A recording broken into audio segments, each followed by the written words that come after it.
Notre invité a été directeur de l'équipe médicale de Formule 1 pour le Grand Prix du Canada à Montréal depuis sa création en 1978. Et dès 1979, le Dr Bouchard a assumé le rôle de médecin en chef de l'événement. Il a joué un rôle important dans l'amélioration des soins de santé au sein des épreuves de sport automobile au Canada et partout dans le monde, grâce à sa participation notamment à la commission médicale de la Fédération internationale de l'automobile. Actuellement, 75 personnes travaillent sous sa gouverne, tous de manière bénévole. J'ai la chance de parler de santé et de sécurité avec le médecin-chef de piste du Grand Prix du Canada, le Dr Jacques Bouchard est avec nous.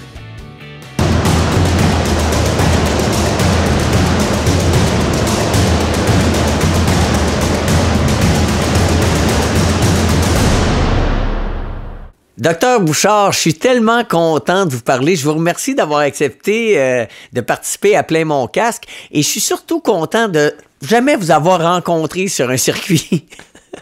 Je pense qu'on s'est déjà croisés. Est-ce que l'objection, est-ce que je vous tutoie? Ah oui, ben oui, certainement. Vous pouvez me tutoyer. Et vice-versa. Ça va être OK. amical. Écoutez, c'est quand même remarquable lorsqu'on regarde votre carrière, ce que vous avez accompli dans le monde du sport automobile, parce que ça dépasse de beaucoup nos frontières. Mais parlez-moi de vous, là. Comment vous avez, premièrement, débuté cette passion pour le domaine médical? Ben, mon père était médecin, puis dans ma tête, je voulais toujours être médecin. Et puis finalement, c'est ce que j'ai fait. Quand j'ai fini ma médecine, je suis allé travailler dans le Grand Nord à Coudjouac pendant 3 ans comme praticien. Et puis là, je suis revenu pour me spécialiser en chirurgie plastique, en les grands brûlés, etc.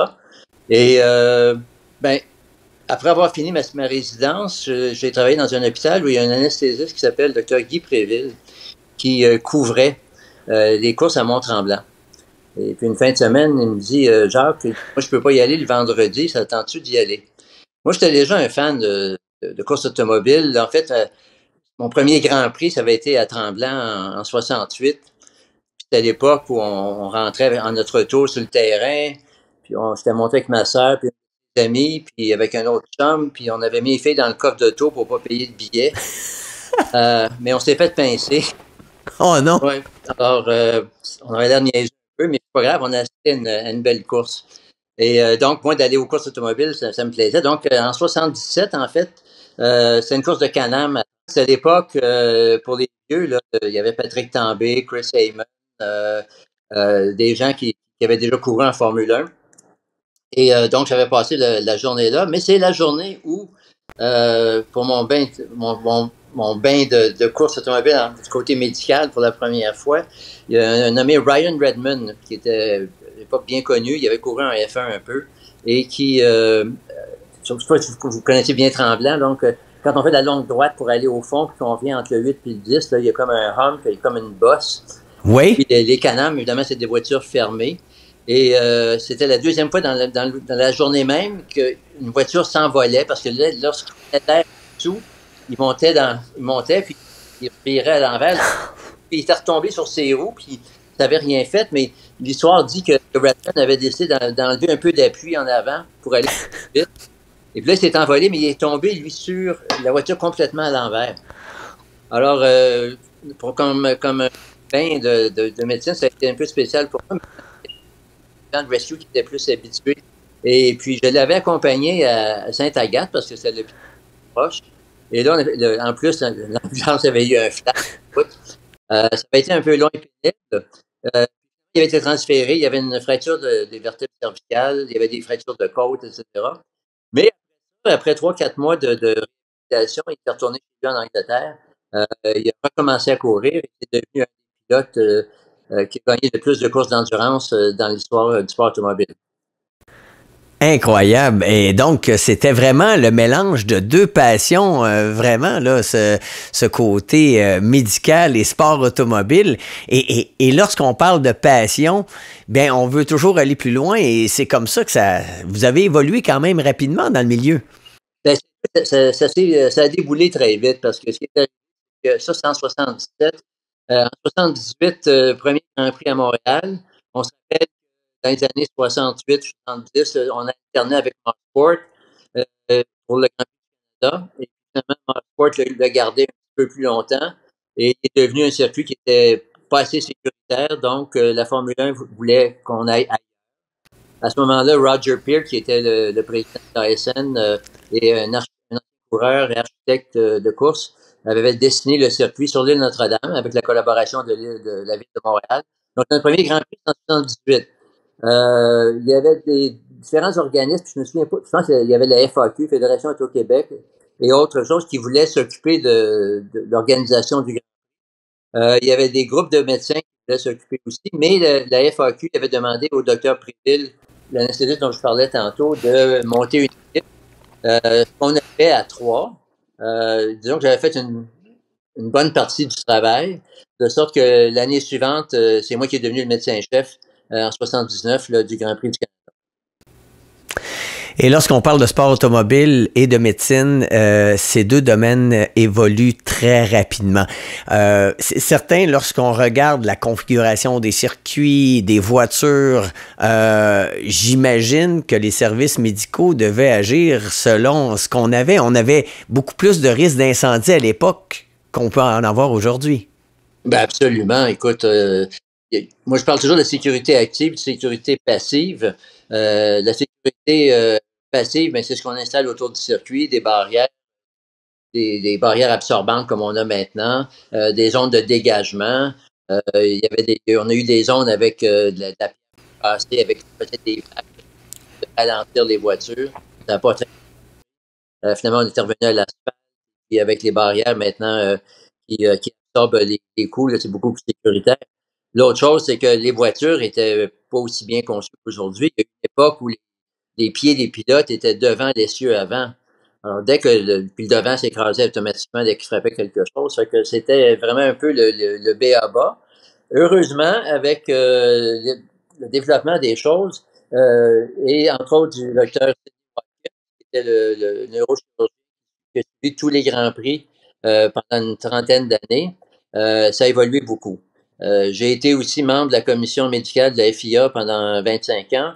Et c'est un peu la commission médicale qui a fait que tout a évolué pour la meilleure sécurité des pilotes et pour que les circuits aussi soient plus sécuritaires. Oui, parce que c'est sûr que cette année va marquer le 40e triste anniversaire de la mort de Riccardo Paletti à Montréal, alors que la Osella avait frappé l'arrière de la Ferrari qui avait été immobilisée suite à un bris d'arbre de transmission. Vous vous rappelez, j'imagine, de cette journée triste de 82? Écoute, c'était une époque où il y avait plus de voitures que de place sur la grille de départ. Donc, il y avait des pré-qualifs qui se passaient le vendredi matin tôt. Et puis, il y avait 3-4 voitures qui essayaient de se gagner une place pour être sur la grille de départ du Grand Prix. Et puis, Riccardo Paletti en était à sa première course où il s'était qualifié pour prendre le départ. Évidemment, il était en fond de grille. Et puis, c'est Didier Pironi qui était sur la première ligne, qui était immobilisé, qui n'a pas pu prendre le départ. Les premières voitures ont réussi à l'éviter, mais comme on sait, tout le monde part à fond la caisse, la pédale au fond. Alors, lui qui était en fond de grille, quand il est arrivé à la dernière seconde derrière Pironi, ben, il n'a pas pu s'arrêter, fait qu'il est rentré dedans. Et puis, la voiture a pris feu. Ça a été difficile de l'extraire de la voiture parce que les coques étaient moins solides qu'aujourd'hui. Finalement, on a réussi à le faire, mais il était déjà inconscient, il y avait des fractures multiples. On l'avait transféré à ce moment-là à l'hôpital.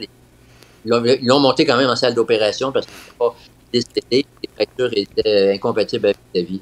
Donc, malheureusement pour Riccardo, il est décédé cette journée-là. Et je me souviens que j'avais une connaissance qui était tout près de la grille de départ. Et puis, la mère de Paletti était à côté de lui parce que c'était son premier Grand Prix, il prenait le départ. Alors, on peut s'imaginer la catastrophe puis le drame qu'elle a vécu quand elle a vu son fils blessé de la sorte. Et c'est malheureux de dire ça, mais c'est grâce ou à cause de ces accidents-là que la sécurité a drôlement évolué. Ça a été quoi le constat qui a été fait après l'accident? Parce que j'imagine qu'il y a toujours un constat de se dire, bon, qu'est-ce qui pourrait être fait différemment?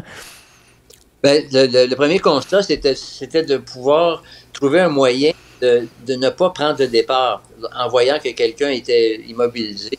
Et puis j'avais suggéré des choses, puis finalement, on avait conclu que si on avait un système de lumière jaune qu'on pouvait mettre le long de la ligne de départ, de la grille, puis qu'on pouvait l'activer dès qu'on voyait que quelqu'un était mobilisé en avant de la grille, ça aurait pu être quelque chose. Finalement, ça s'est pas vraiment concrétisé parce que c'est un peu difficile, mais c'est pour ça qu'à la dernière seconde, on demande toujours au pilote de pouvoir faire un signe de la main pour qu'on puisse ne pas activer les feux. Et c'est certain qu'à l'époque, c'était des boîtes de conserve à 300 km/h. Là. C'était loin de la fibre de carbone. J'imagine à l'époque qu'il y avait les pinces de désincarcération, ce que peut-être on utilise moins aujourd'hui avec la fibre de carbone. Absolument. C'est très, très rare. Là, puis je me souviens pas de s'en servir là, pour écarter la coque de façon à pouvoir faire le pilote. Dans tous ces défis, parce qu'on parle de Riccardo Paletti, mais il y avait eu Jabouille, je pense, 1 an ou 2 avant, qui avait eu une sortie de route qui lui avait fracturé une jambe. Il y a eu aussi un autre Français, Olivier Panis, en 1997. 2 époques complètement différentes. Est-ce que vous pouvez nous en parler un petit peu, comment vous aviez vécu ces interventions-là, que vous aviez été actif là, dans l'action? Bon, d'abord, moi, je ne suis pas actif sur la piste, je suis plus un coordonnateur, donc je me mets à la tour de contrôle avec le directeur de course. C'est de là qu'on coordonne les interventions. On sait que une voiture d'intervention doit être sur 30 secondes avec un anesthésiste à bord et les paramédics. Donc, on sait qu'on peut être là relativement rapidement. Jabouille, c'était au coin 3. Il avait frappé le mur de pneus, puis il avait une fracture de la jambe. Dans la première voiture qui est arrivée, il y avait aussi un orthopédiste qui a pu, la jambe et le genou étaient luxés, il a pu le replacer, et puis il avait été hospitalisé pour réduire sa fracture, et ça s'était bien passé. On se rappelle aussi évidemment d'Olivier Panis, juste un peu plus loin, là, entre le 4 et le 5, à gauche, où il avait frappé le mur de pneu également, et lui, il avait une fracture au niveau des 2 jambes, donc ça avait été un peu plus sérieux. Mais rien qui mettait la vie en danger, comme ça avait été le cas de Paletti. Et ça, ben, ça amène toujours des liens, hein, parce que c'est certain, lorsqu'on est soigné de brillante façon, il faut le dire, par une équipe compétente comme la vôtre, j'imagine, vous avez tissé des liens, que ce soit avec Panis ou Jabouille ou autres pilotes. Oui et non, je suis plus, comme je dis, en dehors de l'action. Mais par contre, Olivier Panis, oui, ça a été quelque chose de spécial. On était un peu les seuls qui connaissaient. Puis il était revenu l'année d'après pour se faire enlever sa tige de métal dans la jambe par son médecin, le Dr Pagé. Et on a été même allé en villégiature dans un centre de villégiature à Mauricie. Avec lui, passer la journée, etc. Donc, ça avait été vraiment comme une amitié éphémère, il va sans dire, parce qu'on on fait pas tout le circuit, on les voit une fois par année. Donc, oui, c'est quand même, c'est pas si proche que ça, mais c'est quand même, ça fait plaisir quand on les revoit. Et c'est une grosse organisation. Parlez-moi de votre équipe, parce que vous avez quand même, lorsqu'on coordonne le service médical pour un Grand Prix, ça doit être assez complexe. Bon, alors, oui, c'est complexe. Oui, au fil des années, on devient plus efficace. On prévoit des absences, des urgences qui ne peuvent pas se présenter, donc on a toujours personnel en surplus. Et on est autour d'une 60aine, parce que, comme moi et tous les autres, nous sommes tous des bénévoles et on ne peut pas les faire travailler là, les 3 jours, surtout ceux qui sont dans un poste fixe comme dans une voiture. Passer 12 heures de temps dans une voiture, c'est plus ou moins agréable. En parenthèse, j'espère tous avoir une petite sortie à faire pour un petit accident banal, au moins pour pas délier les jambes, mais il y a un stress aussi relié à ça, puis là, il y en a qui trouvent ça difficile, il y en a qui reviennent pas parce que c'est trop stressant. Mais disons qu'au fil des années, on a des gens qui reviennent couramment, le turnover est très, très, très bas. Donc, ces médecins-là ont actuellement une journée sur les 3 là, où ils sont libres. Ils peuvent. On est chanceux ici à Montréal. L'hôpital est un petit peu en dehors d'un site idéal parce qu'on est on n'est pas à côté du paddock. Donc, les gens qui travaillent pour l'équipe médicale peuvent amener un parent. Il y a une petite terrasse en haut et puis ils peuvent être près du circuit puis ils se sentent un peu VIP. Donc, ça fait un petit tour pour ceux qui travaillent les 3 jours. Au fil des années, on a réussi donc à avoir une équipe qui est très, très stable. On a une trentaine d'inhalothérapeutes qui nous aident et puis une quarantaine d'infirmières. Donc, avec les paramédics, on parle d'une 150, 160 personnes quand même. Encore une fois, qui reviennent chaque année. Puis ça nous a permis, dans le temps, on faisait des classements d'équipes médicales, puis pendant de nombreuses années, on était numéro 1 au monde. Wow! Et ça, bon, j'imagine que vous étiez toujours en contact avec Dr. Sid Watkins, qui était le grand Manitou médical de la Formule 1. Absolument. Il faut savoir aussi que tous les ans ou à tous les 2 ans, il y a une réunion de tous les médecins-chefs de la FIA pour toutes les catégories, là, que ce soit le rallye, que ce soit la Formule 3, la Formule 2, la Formule électrique, la Formule 1, avec un symposium. Et donc, à ce moment-là, ça nous permet d'échanger avec tout le monde.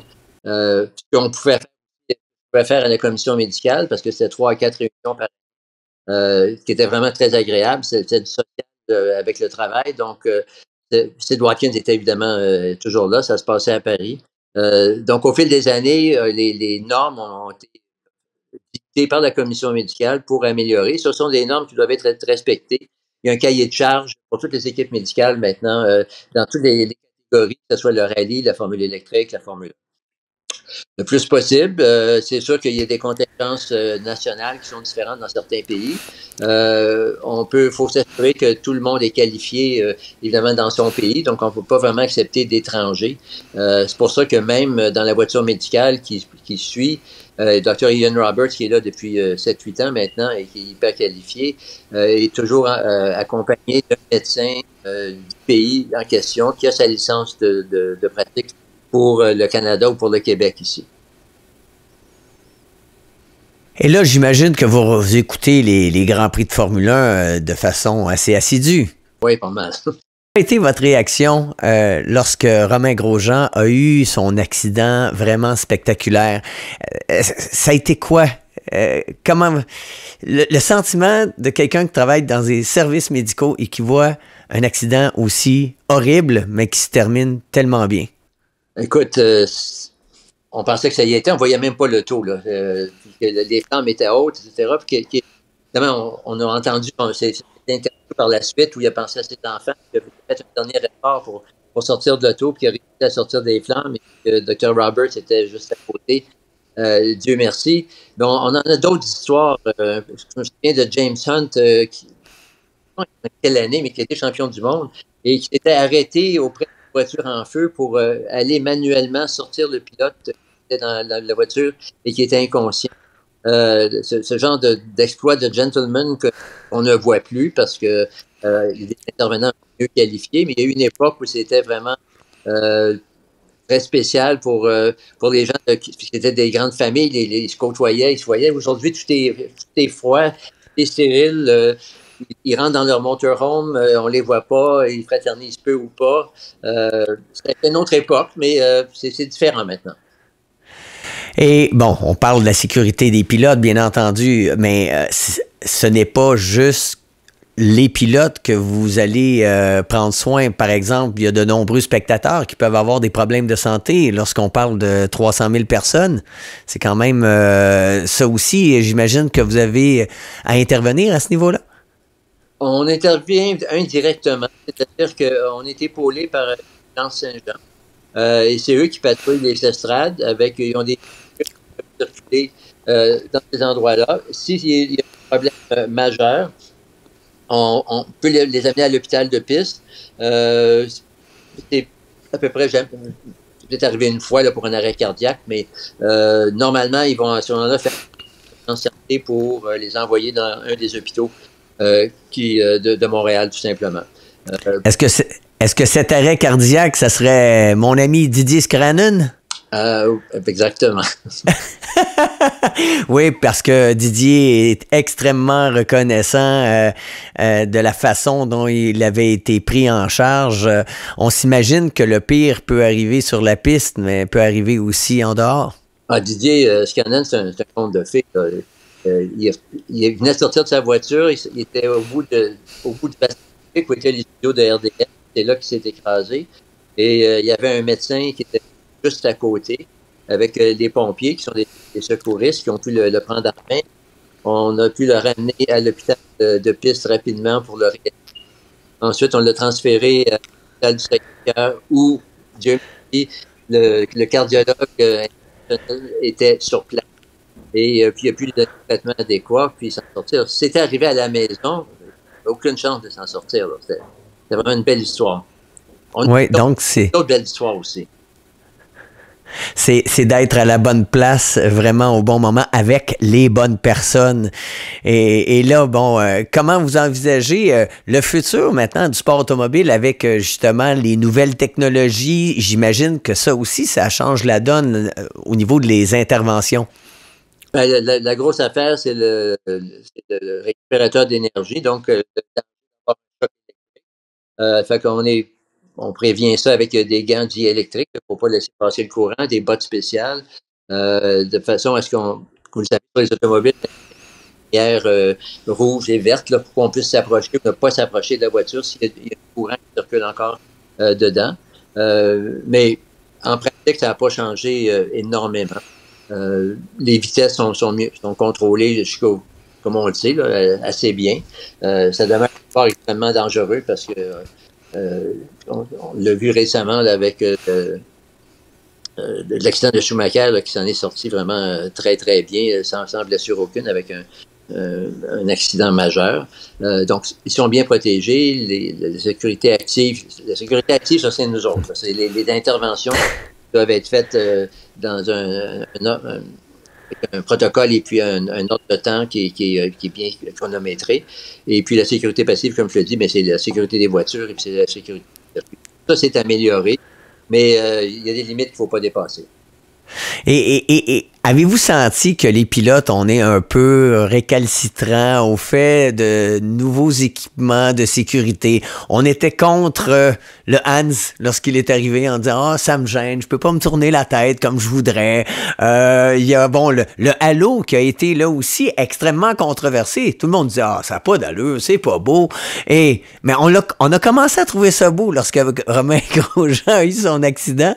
Est-ce qu'il y a eu beaucoup de discussions, des fois, animées avec les pilotes pour justement leur faire comprendre que la sécurité, c'était primordial? Et ça ne se passe pas à mon niveau. Moi, je suis un local. Donc, par contre, à la commission médicale des représentations, tout le monde accepte maintenant ça. Ça ne nuit pas à la vision. C'est Charles Leclerc, je pense, qui a presque été écrasé par une roue à un moment donné. Dans l'eau, il aurait pu être blessé gravement. Pour Grosjean, mais ça va de soi. Puis, on se rappelle, il n'y a pas si longtemps, au Japon, là, le jeune Français qui a frappé un véhicule d'intervention puis qui est décédé en retournant à ouais. Bianchi? Oui, c'est ça. S'il y avait eu un halo, probablement que ça aurait été beaucoup mieux.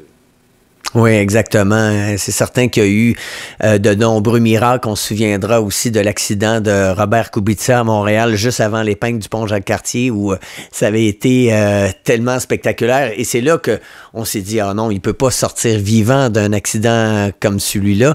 Et finalement, Robert Kubica s'en est sorti quand même choqué, mais sans plus. Puis, c'est spectaculaire parce que l'amortissement de la vitesse, des traumatismes par la désintégration de la voiture, qu'on voit les roues qui partent, les transmissions, tout ça, fait que la voiture, finalement, le pilote qui est dans son cockpit a moins de chances d'avoir une décélération traumatique importante. Je parlais de 40e anniversaire, ça va malheureusement être l'anniversaire du décès de Gilles le 8 mai 1982, tout le monde s'en souvient. Vous étiez où à cette époque lorsque l'accident de Gilles est survenu? Écoute, j'étais chez moi, j'écoutais ça à la radio, et puis on sait que ça a frappé fort au Québec, là. Peut-être pas comme un Guy Lafleur, mais presque. C'était notamment notre vedette. Moi, j'ai toujours été épaté par l'histoire de Gilles Villeneuve, parce qu'au Québec, je pense qu'il y a peu de monde qui ont réalisé qu'un petit gars qui court en Formule Atlantique avec personne qui suit en Europe, qui puisse finalement aboutir chez Ferrari, qui est la plus grande écurie de Formule 1 au monde, c'était comme un miracle, là. Puis moi, ça m'avait tellement épaté de ça. Tandis qu'ici, bon, vous trouvez ça normal, là, il court chez Ferrari, c'est correct. Mais wow! C'est vrai que c'était magique et lorsqu'on voit la façon dont justement la voiture avait réagi, Gilles avait été éjecté, le casque avait été également sorti de la tête de Gilles, c'est tous des éléments qu'on a revus. Est-ce que vous avez senti qu'après l'accident de Gilles, il y a eu beaucoup de discussions et de changements? Il n'y a pas eu tant que ça, mais je me souviens d'avoir rencontré le Dr. Watkins quelques mois après, puis qui me racontait un peu la façon dont ça s'était passé. C'était une tellement grande malchance qu'en s'envolant, il puisse atterrir avec un angle que toute la force était vers le haut de la voiture. C'est ce qui a fait que le siège a été arraché.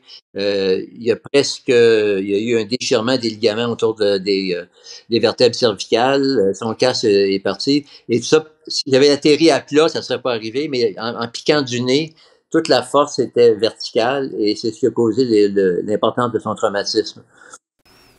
Ouais, donc même avec un Hans, ça n'aurait pas eu rien changé.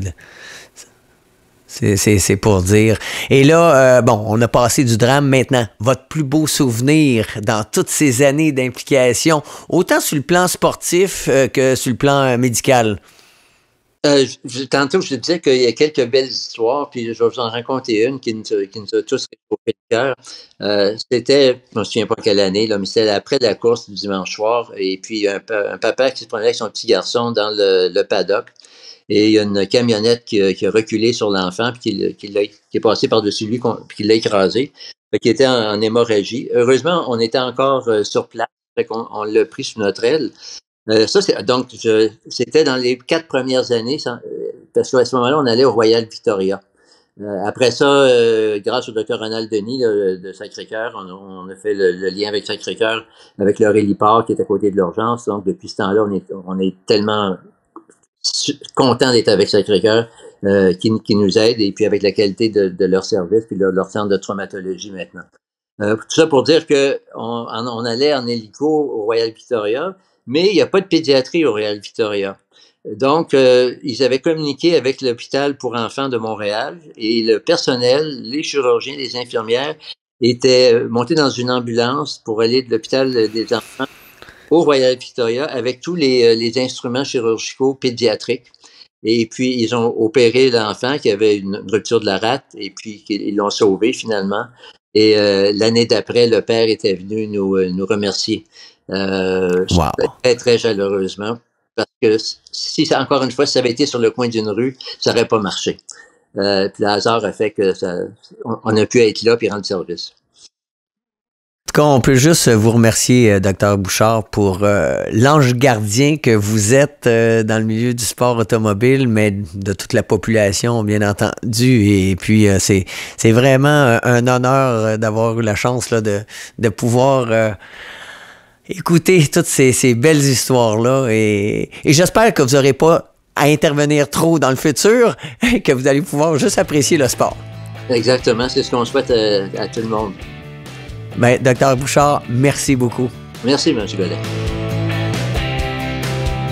Voilà qui met fin à notre balado pour aujourd'hui. J'espère que ça vous a plu. Je vous rappelle que vous pouvez nous suivre sur toutes les plateformes de balado disponibles. Naturellement, vous pouvez aller aussi sur plainmoncasque.com. Mon nom est Bertrand Godin et je vous donne rendez-vous la semaine prochaine pour Plein mon casque.